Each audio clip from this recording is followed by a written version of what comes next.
శ్రీమాత్రే నమః. బిడ్డ, నువ్వు సంపాదించే కోట్లు నీ చేతుల్లో ఉంటాయి, కానీ నీ తలరాత మాత్రం నీ సంస్కారంలోనే ఉంటుంది. స్త్రీ సాక్షాత్తు నా స్వరూపమే. మరి నా స్వరూపం వారిని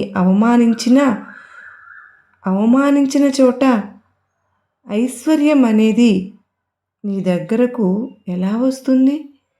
మరి నా స్వరూపం స్త్రీ అని, సాక్షాత్తు నా స్వరూపమే అని నన్ను అవమానించిన చోట ఐశ్వర్యం హారతి కర్పూరంలాగా కరిగిపోతుంది.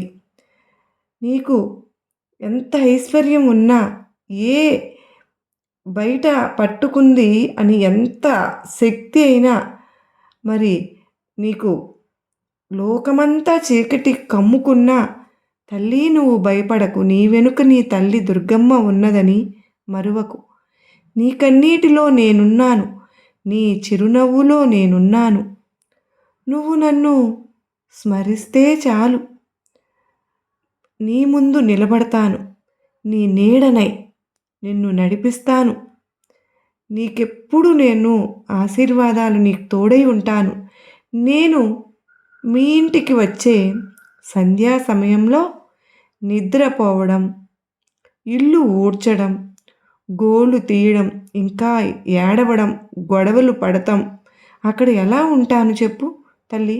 మీ ఇంట్లోకి ఇప్పుడే వచ్చి ధనాల వర్షం కురిపించటానికి ఈ రోజు నుంచి అలా చేయను దుర్గమ్మ అని ఒక్క కామెంట్ అయితే చెయ్యి. అలాగే ఆ సంధ్యా సమయంలో నువ్వెప్పుడు దీపం వెలిగించటం మరువనే వద్దు.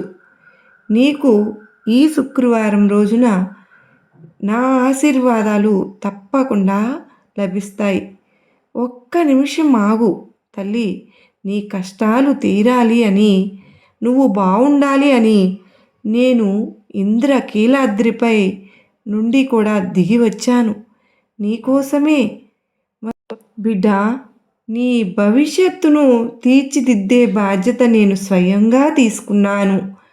మరి అలాంటప్పుడు నువ్వు దేని గురించి భయపడుతున్నావు? దేని గురించి నీ ఆలోచన? నీకు ఎప్పుడూ కూడా నేను ధైర్యాన్ని చెప్తూనే ఉన్నాను. ఈరోజు కూడా నీ కోసమే ఇంద్రకీలాద్రి నుంచి శుభ శుక్రవారం రోజున కొండ దిగి వచ్చాను అని ఎన్నో మార్లు చెప్పాను కదూ.